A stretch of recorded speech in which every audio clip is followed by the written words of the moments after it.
Some reason I just went off. Howdy, folks, and welcome to Cattle Trails Showcase. I'm Ron Wilson, Poet Laureate, mighty glad to be your host. Today, we welcome members and guests of the International Chisholm Trail Association who are participating live. And also, we're sending up a howdy to all of you who are watching on YouTube and watching our recording. We appreciate you joining us. Today is our first ever Cattle Trails Showcase. And I'm attempting to run the technology, so we're all in trouble. But we appreciate you bearing with us because we have some fantastic content coming for you today. This is a little bit of an experiment. It's our first ever attempt at the Cattle Trails Showcase, but we intend for this to become a monthly event. The purpose of the Cattle Trails Showcase is to continually highlight the communities, historical elements, museums, and other attractions along the Chisholm Trail and the Western Cattle Trail. We plan to do these sessions every month on the second Friday of each month at 10 a.m. and we welcome you to our inaugural session. The Cattle Trails Showcase is brought to you by the International Chisholm Trail Association. We have a number of officers of the International Chisholm Trail Association on with us today. And to kick off our session today, we have the president of the International Chisholm Trail Association, who is Dennis Katzenmeyer from Ellsworth, Kansas. Dennis, we look forward to a few remarks from you. The floor is yours. Well, thank you. We're very pleased to be a part and to help present this showcase. We're very excited about it because we think it's going to really share with the world what the trail towns have to offer and history of the trail. So we're very pleased to do that. The International Chisholm Trail is an organization that was organized back in about 2000. Our main purpose was just to preserve, create, celebrate the Chisholm Trail, as well as get it on the National Register of Historic Trails. And well, we're still in the process of trying to get that part accomplished. We welcome anybody that wants to join us. There's multiple levels. You can see that on our website. And we're pretty excited about where we are with the designation right now. We've got a change of leaders, so we kind of got to start over again, but we will pursue that. So with that, we're very happy and looking forward to presentations that we have in front of us today. Thank you very much. Thank you, President Dennis. And I appreciate Dennis's leadership through all of this. He is right that the top legislative priority for the International Chisholm Trail Association is the designation of the Chisholm and the Western Trails as National Historic Trails as designated by Congress. And that legislation was introduced late in 2020. So we look forward to that action in 2021. Last fall, many of you were part of the International Chisholm Trail Association Chisholm Trail Conference, which was held virtually for the first time ever. And that conference was a resounding success, and we appreciate everyone's participation. In fact, the conference went so well that people asked for more. They wanted to hear more from our excellent speakers, several of which are represented here. I see Jean Chavez, and we'll hear from Michael here in a minute. So people wanted to hear more. And so that's how the idea of the Cattle Trails Showcase really came about, was to hear more about the attractions up and down the trail. And Lonnie Steben was willing to serve as chair of the committee that was working on this project. And so with that, I'll turn the floor over to Lonnie. Okay, thanks, Ron. I just want to thank everybody that has had a hand in making this possible. And a special thanks go out, of course, to our host, Ron. Ron's been invaluable in this effort. He's too modest to admit to it, but he's really helped drive the forces in getting the legislation presented in front of Congress. Also, Nancy Lawrence, our secretary, has spent endless hours gathering lists of names. And I think, Nancy, what do we have? About 125, 150 contact names now that we hope to work with as we move forward with trying to get literally a couple of bajillion. But yeah, there's a couple of hundred, yes. Nancy spent a lot of hours on that. And then, of course, Steve Myers from Texas has been helping us with the committee, and then also Marcy Jarrett from Oklahoma. So so from that prepared list of stakeholders, we're hoping to drive our efforts for the national designation. And we need everybody's help in getting the message out, and we'll have more correspondence with everybody as we get more information as our Congress gets back to business as usual down the road here, hopefully soon. And of course, like Dennis had said earlier, our ultimate effort is the national designation, but we also want to remind others about the important history and culture that helped shape the frontiers. So with that, Ron, we're ready for our speaker. Very good, Lonnie. Thank you very much. And we're excited about our speaker this morning to kick off our series. I think it's appropriate to start with the National Museum. And so I might just say a word about our format. We'll ask our speaker to present about his topic, and we encourage folks to post questions in the chat. Some of you found the chat function, and on my screen, it's the very bottom center. There's a little icon that says chat.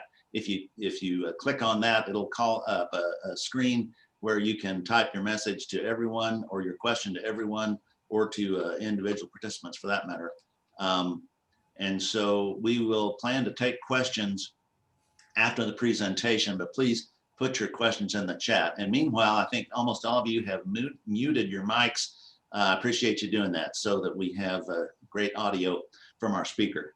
Our primary speaker today is Michael R. Grauer. He is the McCaslin Chair of Cowboy Culture, curator of Cowboy Collections and Western Art at the National Cowboy and Western Heritage Museum in Oklahoma City. Michael is vice president of the International Chisholm Trail Association, also president of the Western Cattle Trail Association, and is literally a national expert on the cattle drives in the cowboy era. A native of Kansas, Michael holds a Bachelor of Fine Arts in Painting and a Bachelor of Fine Arts in Art History from the University of Kansas, Master of Arts in Art History from Southern Methodist University, and the Master of Arts in History from West Texas A&M University. He was named University of Kansas Crest Foundation Department of Art History's Distinguished Alumnus for 2012. He worked at the Smithsonian American Art Museum before becoming curator of art and Western heritage at the Panhandle Plains Historical Museum in Canyon, Texas. He also lectured at West Texas A&M, where he's taught art history and Western history. He joined the National Cowboy and Western Heritage Museum in September 2018. Has curated over 150 exhibitions on Western art, culture, and history, authored 60 publications, lectures nationally, does a living history cowboy presentation called Cowboy Mike, serves on the board of the Kansas Cowboy Hall of Fame, the National Drovers Hall of Fame, National Cowgirls Hall of Fame Research Committee, and the Executive Committee for Westerners International. So can't think of a more qualified speaker. Please welcome Michael Grauer. Morning, everyone. It's an honor to speak with you all on our initial foray into this kind of social media and all the things that we've got to do today. But what I'm going to do today is walk you through the history of the National Cowboy Museum and where we are today, especially in terms of cowboy history and cattle trail history, because it's absolutely vital. It's the heart and soul of the National Cowboy Museum. And I'll reiterate that throughout the talk, that we are in fact the National Cowboy Museum. There is no other. There are other institutions that deal with cowboy history, but by decree from the U.S. Congress in roughly 1955, we are the National Cowboy Museum. And so I'll walk through its history with a slideshow, and I'll provoke some questions. Arguments are always fun because it makes things a little more lively. So I can't see you now, so I'm just going to go ahead and do what I do, and then we'll go back for questions. So as you know, this is our first program in our Cattle Trails Showcase. As you also heard, I work at the National Cowboy and Western Heritage Museum, where I'm the McCaslin Chair. It's a mouthful. I just like to say that means I get to do all the cool stuff. The founder of the National Cowboy Museum was a man named Chester Reynolds. Chester Reynolds was chairman of the board of the Lee Jeans Company in Kansas City when he visited the Will Rogers Memorial in Claremore, Oklahoma, and became inspired, having a great interest in the American West, and I'll walk you through some of that too, because I think his role at Lee Jeans played a pretty significant role in shaping the institution where I get to work today, and I mean that sincerely. I get to do this, and it's a real honor. This is a photograph of Chester Reynolds holding a hat, cowboy hat, at one of the very first meetings of the board held here in Oklahoma City. Michael, And can you all hear me? we can hear you great. We are not seeing slides. You're not seeing slides. Well, hold on. Is it possible to share your screen? Hold on. Let me try this again. Share screen. Try this again. Sorry.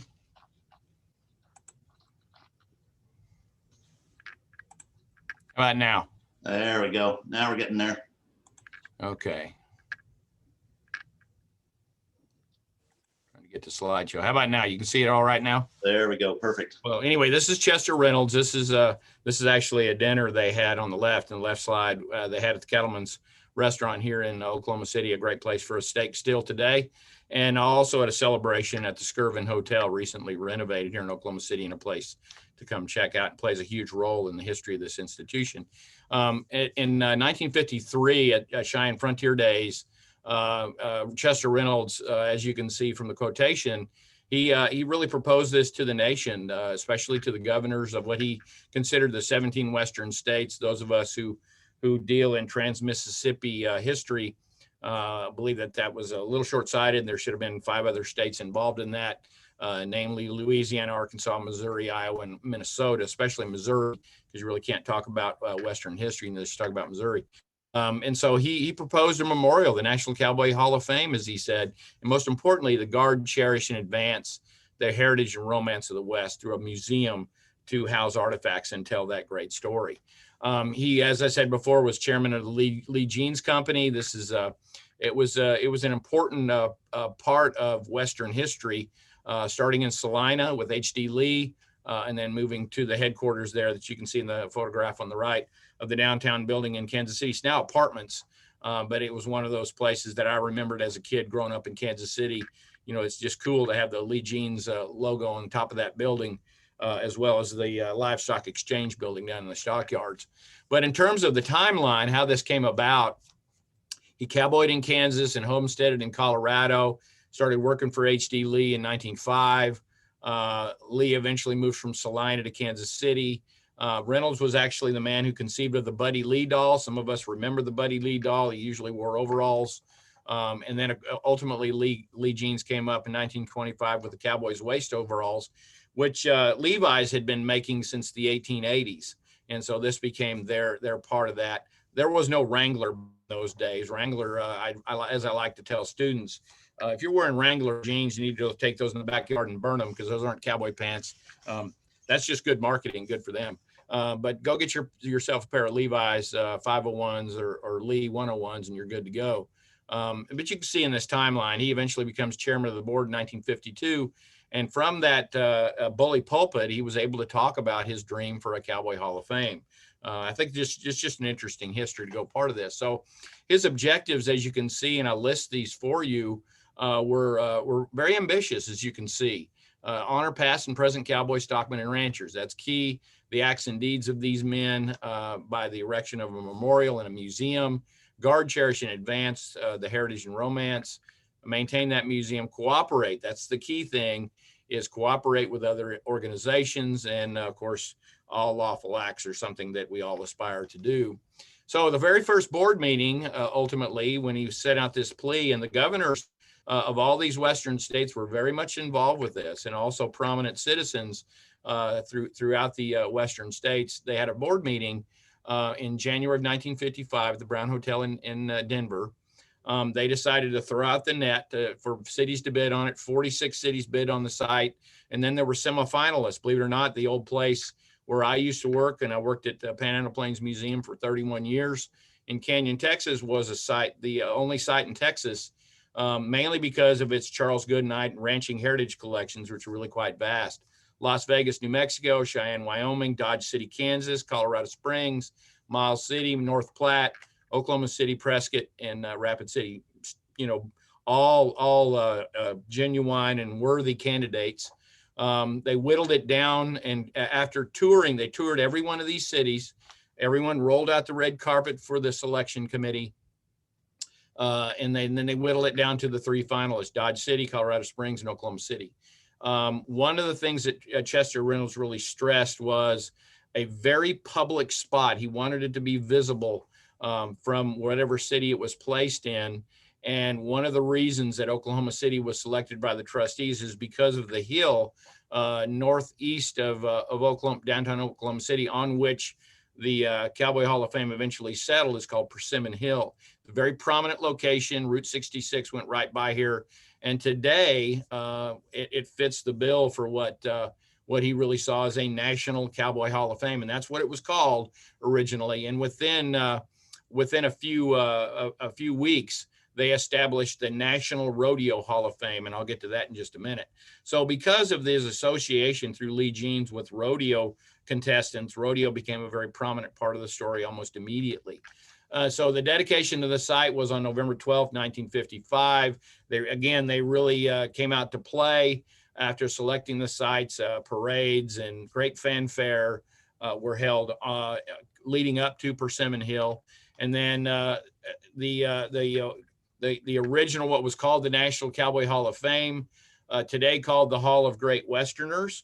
The first inductees were Charles Goodnight, Will Rogers, Theodore Roosevelt, Charles Russell, the artist, of course, and Jake McClure. So, a pretty august slate of initial inductees, and that's continued even to this day. But that happened in 1955, and something that's continued to today. So this is a photograph of, and I love the shadow of the guy standing in the road taking the photograph of the site on Persimmon Hill. You can see the peaked roofs.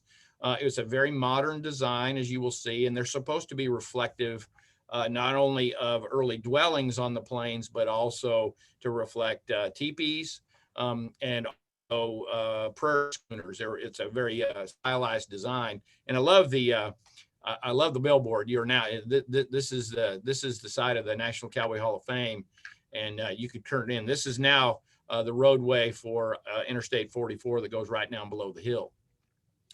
So grand opening day in 1955, as you can see, it was an ambitious design. The photograph on the right looks northeast, and that's now Interstate 44. But you can see the flags that fly representing the 17 Western states.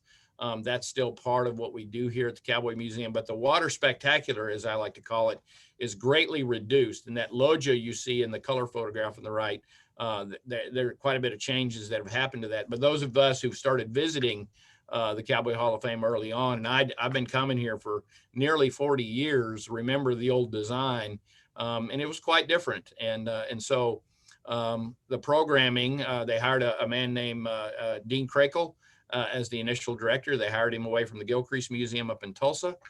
He was originally from Colorado, had worked at the Air Force Academy Museum, and he had really ambitious ideas for the National Cowboy Hall of Fame.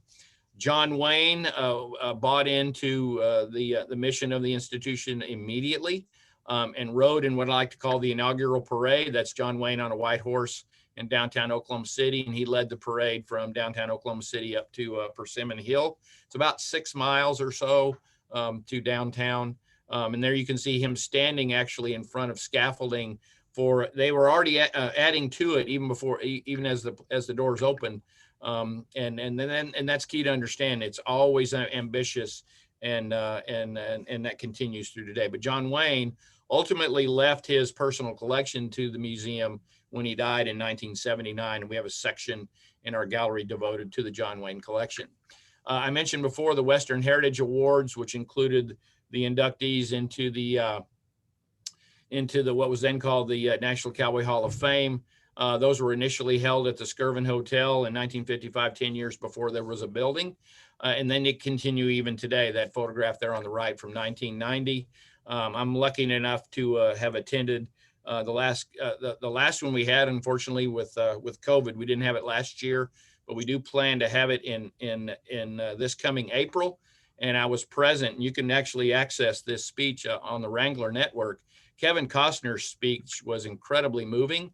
As he talked about growing up as a little kid and always dreaming of being a cowboy, and how he, as he liked to say, he would stalk the bad guys across the top of the back of the couch and then tackle that bad guy who happened to be the family dog, and in great wrestling matches. And it's a really very moving speech, and I think it's genuine. But if you look at the photographs, you'll see the Skirvin Hotel photograph on the left of John Wayne, and on the right, this was held in the old Rodeo Hall of Fame. And after 1990, things changed rather dramatically in terms of the space usage, as well as the collections that came in. So Western Heritage Awards is something we still do. This is where we give out our Wrangler Awards for film, Western publications in fiction and history, Western performance, Western music, right on down the line. And it's a big deal. And I would be remiss to if I did not mention that in April, it'll be quite a slate, because it'll combine the 2020 inductees with the 2021 inductees. And suffice it to say that Augustus McCrae will be in the house. If you're interested in that sort of thing, and I happen to be a bit of a lonesome dove nerd, I'm hoping to at least bump elbows with Robert Duvall while he's here. We'll also have in the house Kurt Russell, and they'll induct both him and his father, Bing Russell, who was a longtime character actor, and we'll also have George Strait in the house. So it'll be a big time, needless to say. So go online and you can get your tickets if they still have any left. Western performers, of course, have always been very much part of what we do here, and you can see in the photographs, we actually maintain a Western performers gallery. Initially, all the inductees had a portrait painted of them, and those used to hang in the old performers gallery. We have a significant collection of them, those portraits, so we can't hang them all. But you can see it was quite a group that would come here to town during the Western Heritage Awards. And Gene Autry was heavily involved with the institution until he moved his sandbox to LA. Otherwise, his collection would be here. As I mentioned before, the National Rodeo Hall of Fame was established the same time as the Rodeo Historical Society in 1955. First inductee was Ike Rude, a longtime cowboy and working cowboy in Roper. And the National Rodeo Hall of Fame is here. And I think that's key for us to remember always, that it's always been the National Rodeo Hall of Fame. And that's it's what people tend to refer to this place as most of the time is as the Hall. Art became a very much part of what we do. The acquisition of the famous End of the Trail sculpture from California in the late 60s eventually segued into the building of its own building, which is and ultimately moved to the front foyer. And then, of course, our Western art collection, specifically Frederick Remington and Charlie Russell, continues to grow. We have the third largest Charlie Russell collection in the world, which I'm proud to get to play with from time to time. But the heart and soul of the place is our American Cowboy collection. And we continue to add to that the Working Cowboy collection, really until it wasn't until early 1990s when we acquired the Joe Grandee collection that we could really do substantive material culture history exhibits. Up to that point, the museum had been largely focused on art and rodeo. Finally, with the acquisition of the Grandee collection and subsequent collections that came after that, we became what we should have been all along, and Chester Reynolds' dream, a history museum with an art collection. And that's where we stand today. So I'm going to walk you through the American Cowboy Gallery because it's more germane to what the Chisholm Trail Association does. And I appreciate Ron mentioning my association with the Western Cattle Trail Association as well. And these are all part of that effort. So this is the entrance to the gallery on the right. And as you enter, you'll see in the slide there directly in front of you, slide on the left, is a chuck wagon diorama. The chuck wagon actually came from the Matador Ranch in West Texas. Recently, I put a sombrero on the lead cowboy's head to help us remember about that Hispanic component, which I'll talk more about at length here in just a minute. The Hispanic section actually has its own part. And this hacendado that you see on the mounted horse helps us better understand the Spanish herding techniques. We've since added sections devoted to the charo on the left. You can see in the left-hand slide, but also to the Hawaiian paniolo, which is a cowboy that came directly from Mexico, learning those ranching traditions. And I'm in the process of working on a Baquero case, an exhibit case with Baquero artifacts that will go in here as well. We'll talk about that more here in just a minute. The other half of the gallery deals with, it kind of breaks into two parts: the what about cattle drives and ranching and cowboy history, and the who. And so this would be our who gallery here, which the entrance is in the slide on the right, which talks about the differences between Southern cowboys, primarily from Texas, and the Northern Plains cowboys there on the right-hand side. And a shot from the back that shows the Hispanic vaquero and his evolution into a Californio and a Southwestern cowboy in New Mexico and Arizona. But we also have women, as you can see, and then the central figure is Black cowboys. And I mentioned before the vaquero. That's the new iteration of our chuck wagon diorama with a Mexican vaquero as part of it. Black cowboy on the left here, Native American cowboy on the right. Of course, largely regionally developed here in former Indian Territory, now Oklahoma, but especially prominent as well up in the Dakotas, Wyoming, and Montana. The chuck wagon, or I'm sorry, a bunkhouse cutaway that you can partly enter in the slide on the right, and then cowboy clothing and gear, boots on the far left, kind of dark, and then hats on the right. Pretty significant boot collection, and then a little fancier gear there in the center case with the green shirt. Branding irons and barbed wire, 35,000 pieces of barbed wire in our barbed wire collection. And then in the slide on the right is what I call the Ortega Chapel. Luis Ortega, of course, is the most famous rawhide braider and horsehair braider in history. He's the Michelangelo of cowboy gear.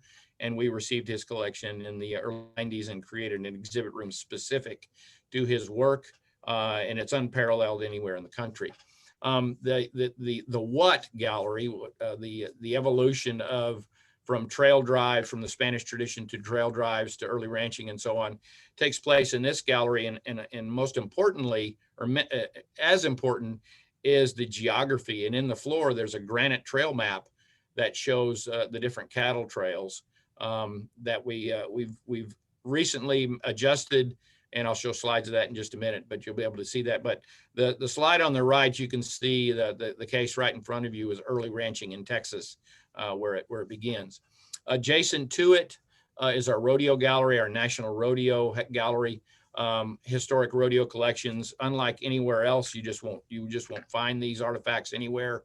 It's set up like an arena with a sort of a chronological history of rodeo on the outskirts and what would be the catwalk around the arena.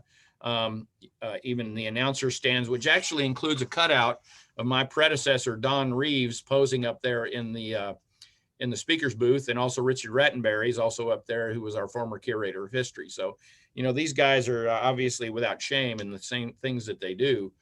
So we'll chouse them just a little bit about that. Historic rodeo exhibits, as you can see, on the left, that timeline, and note in particular the section devoted to women and rodeo that no other institution can do. And of course, Cowboys of Color. We own Bill Pickett's saddle in our bulldogging section, and each part of the rodeo arena is specific to the event with a representative person to represent that event. And of course, Bill Pickett represents bulldogging. This is the women in rodeo section, as you can see. And to have those rigs, clothing, boots, hats, gauntlets, and so on from these tiny women, and most of them were tiny, less than 5 feet tall, and riding the rough stock that the men did. It's an incredible story. And Richard Rattenberry, whom I mentioned before, was the curator in charge of this great exhibition. Western Performers Gallery, as I mentioned before, is very much part of what we do. Basically a timeline from Western fiction around to Wild West shows, silent Western films, early talkies, sidekicks, prominent Western entertainers. As you can see, coming around to more current, the slide on the right, of course, with the Tom Selleck poster, you can see that's Danny Glover's costume that he wore in Buffalo Soldiers there in that same slide on the right. But you can see the stars in the floor, which we capitalize on. That's Norman Rockwell's portrait of Walter Brennan right there in the center. I hope you can see my pointer, which is pretty special in that collection. And this is the John Wayne section, which shows not only his personal possessions, but costumes he wore in various films. We own the special altered Winchester carbines that he used in both Stagecoach and True Grit. We own 2 examples of that, one of which is on exhibit. You can see it right here. And that's really important. I mentioned before, Joe Grandy, Western artist, we acquired his collection in the early 90s and created the Grandy Museum of the Frontier West. This deals with mountain men on one side and plains people on the other. This is the mountain men section. Pretty special plains people on the right, quite substantial in that offering. Our Frontier Army, I like to say to people, is as good, in my opinion, as the exhibits you'll see on the Frontier Army and the Forts museums. And many of those have been defunded, and so we're very fortunate to have these. And as far as as I've been told, everything in here is authentic except one pair of reproduction boots, which is pretty spectacular. And our bugler there in the foreground is a Buffalo Soldier, and we have a section that deals with that as well. So a couple of more slides of the Frontier Army area. Ordnance, of course, and then of course subject areas, Army women, enlisted men, American Indian Scouts, and so on. It's pretty spectacular. Hunting the West, of course, is part of that story. The changes in technology that allowed hunters to bag larger game than they're used to, larger caliber weapons, and so on. Very much a part of what we do here. In recent, since I've been here, one of the things I've really pushed is better representation for cowboys of color, in particular the Spanish ranching traditions. I spoke at the Chisholm Trail Association annual meeting about this, but I'll reaffirm this: is that Black cowboys have already gotten excellent play here at the museum, but the Spanish vaquero and the Mexican vaquero not so much, and we've made great strides in recent times, especially with the acquisition of this Johan Ruhindas watercolor depicting two Spanish vaqueros or Mexican vaqueros roping cattle, which is of course the essence of cowboying.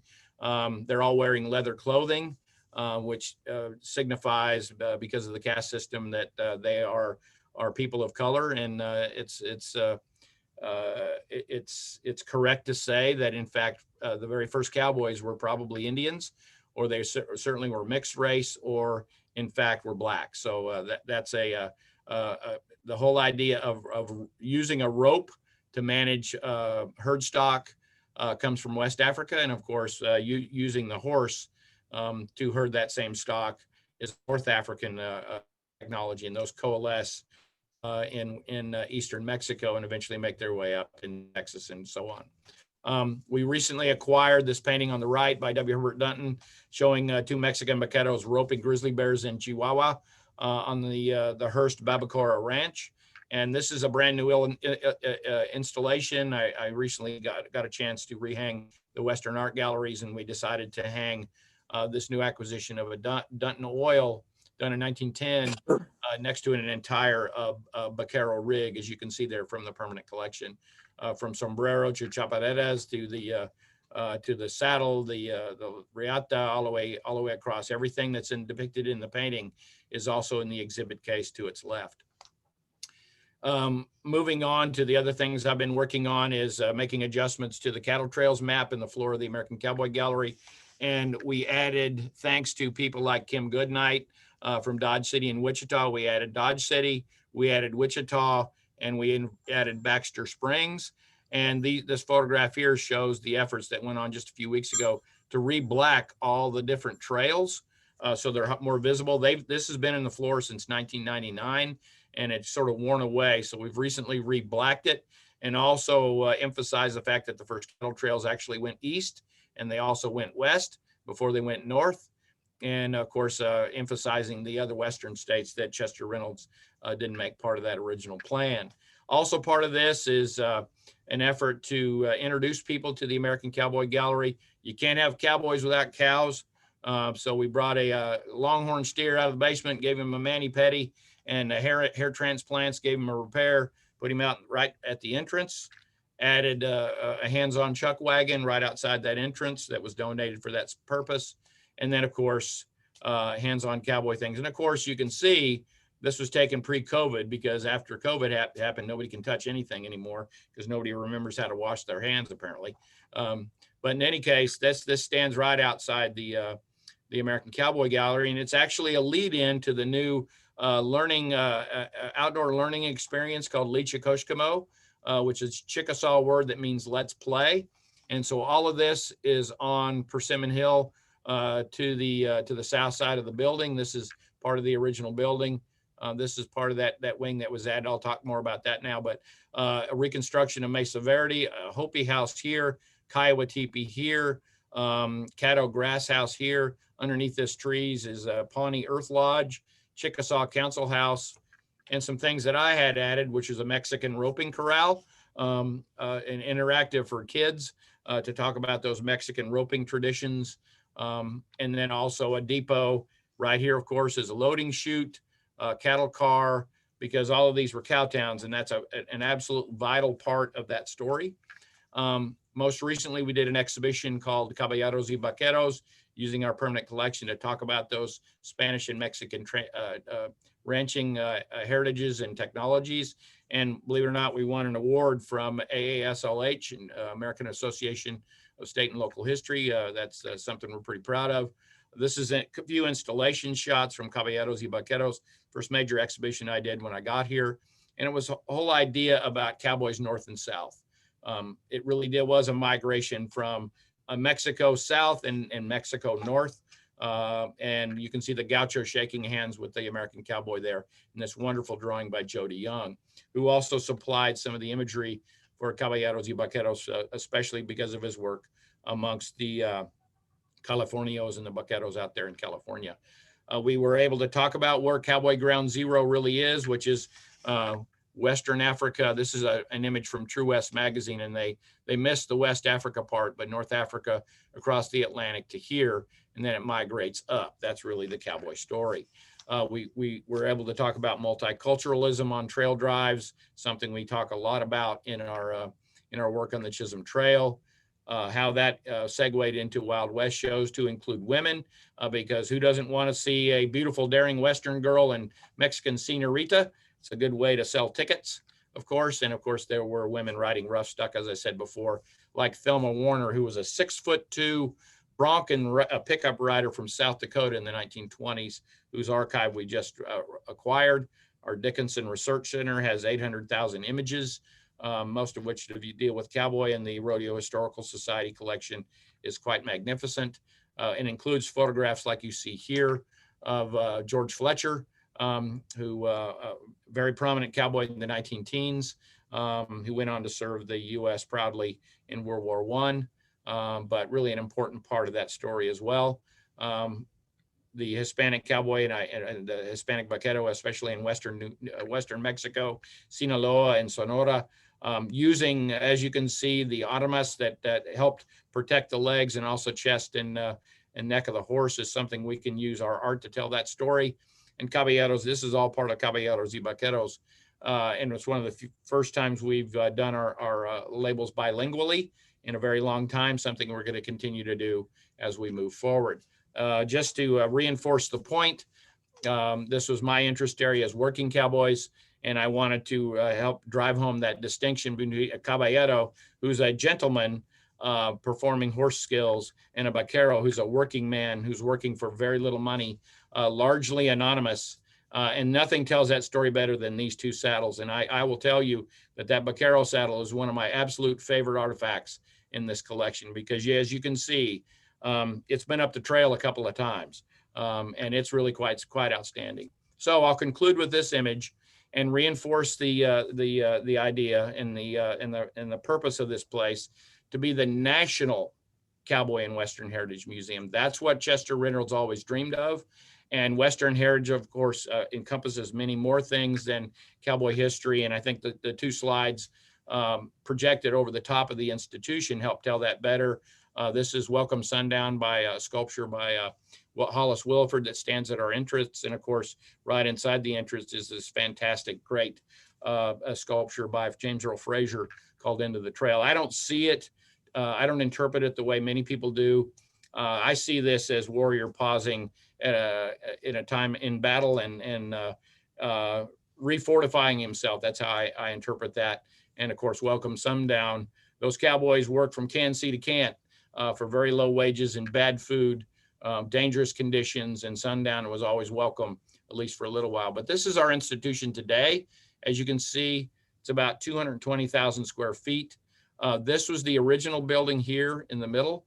The Special Event Center added on this end in the early 90s, and then the exhibit halls here on the west side added at about the same time.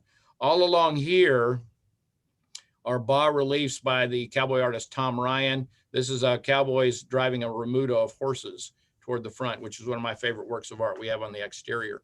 But this slide was taken actually, obviously during the drought from a few years ago, because it looks pretty dry out there. But in any case, it gives you an idea. And this, of course, is Persimmon Hill. It's very prominent and fits quite nicely into what Chester Reynolds always wanted, a prominent location for this national institution. The important thing to remember is it belongs to the nation. It doesn't belong to Oklahoma. It happens to be in Oklahoma, and it needs to be thought of that way at all times. And I don't mean that as offensive to Oklahoma. That's not what I mean. But it is a national institution. It just happens to be built where it is, and it's an honor to be here, and it's an honor to talk about it to you folks. And I'll be glad to take questions and hope to answer them as well as I can. Thank you. Thank you, Michael. Absolutely outstanding. We know that this museum is a national treasure, and we're so grateful that you would share it with us. Our time's going to run short, but we do have a couple of questions. There are a lot of related arts that went along. One of those was braiding, and maybe you touched on that. The question was, Tom Horn was known for his braiding. Does the museum have any of his braiding, or what do you have in terms of that types of art? Am I still unmuted? Yes. I don't think we have anything from Tom Horn's braiding. We do have a bridal bit that's supposed to have belonged to him. That's what I've been able to track down, but that's one of those, those legendary things. We're not really sure how to prove it, but we do have a bridal bit in the collection that was associated with him. Thanks. There's another question about, you spoke a lot about the vaqueros, and we greatly appreciate that. Not only were they an important part of our history, but they also played a role in the Wild West shows, as you alluded to later on. Gene Chavez asks, what do you have to talk about the contribution of the vaquero or other cultures in those Wild West shows, as you touched on? Well, we pretty significant collections about vaqueros. I mean, it's you saw a couple of the saddles and also chado saddles, but we do have some really excellent examples of rigs that help tell that story. As far as specific to the Wild West shows, we do have a riata that was braided and used by Mexican Joe, who rode for Pawnee Bill, and I think and also for the 101s. And so I was fortunate enough, and I'll just share this with you. If you've never visited the Pawnee Bill Ranch Museum at Pawnee, Oklahoma, you all owe it to yourselves to go see that, because it is a unique institution that's overseen by Oklahoma Historical Society. I'd strongly encourage you to go see that. Really, it's really, it's not exactly right on the beaten path, but absolutely well worth it. And they've got an exhibit case dedicated to Mexican Joe, who worked there for many, many years. But as far as our collection here, we do have that one artifact, but we have a number of braided, rawhide braided horsehair and so on, things that came directly from vaquero hands, although we don't know who they were. Michael, thank you. We appreciate you sharing this wonderful message about this fantastic treasure there in Oklahoma City. And thank you for kicking off our inaugural Cattle Trails Showcase. My pleasure. Do come see us. We look forward to that. Yeah, a round of applause for Michael Grauer. Sound is deafening on my screen here. I hope you can see a slide that I just put up on the screen. We have 2 or 3 requests for you. One is to join us next month. So the second Friday of every month in 2021, we propose to conduct another Cattle Trails Showcase here on Zoom. And so, Friday, February 12 at 10 a.m., we'll have our next Cattle Trails Showcase. Our speaker will be Bruce Shackelford, the Texas history curator at the Whitty Museum in San Antonio, one of the largest cities along the trail. And Bruce, I think, is or was on with us today. I understand the Whitty Museum recently experienced a $100 million upgrade. So you won't want to miss this episode. So make sure you're with us 10 a.m. on February 12th. Another request is to join the ICTA. The International Chisholm Trail Association is actively working on the federal legislation to designate the Chisholm and Western Trails as National Historic Trails. Great opportunity for tourism and economic development and celebration of history in the Trails region. You can join ICTA, be a part of the annual conference, be a part of this the work to achieve the federal legislation, and be a part of the Cattle Trails Showcase. So you'll see information on the screen, I hope, about the dues and an address where you could mail a check. And then our website for the Chisholm Trail Association is at the very bottom. And you can go to that website and find information about the dues as well. And then our last request is we want to continue to highlight the communities and the attractions along the trail. And so if your community is interested in being highlighted, if you have an attraction that you would like to see highlighted, we encourage you to get in contact with any of the officers of the International Chisholm Trail Association. Lonnie Stephen is the chair of that committee. You heard from Lonnie earlier. Actually, Lonnie, maybe you could share your email address. Would you mind doing that? Yeah, that'd be great, Ron. It's just, I'll do the basic one. Is just Lonnie S, Lonnies at sktc.net. And that's Lonnie S at sktc.net. And then Ron, I noticed, I don't know if everybody caught it, but I think Joel might have had a presentation, or we had a guest from the lead doll. I don't know if you caught that, Michael. I'm thinking maybe that's what he set up in the chair. I may be wrong there, but Joel.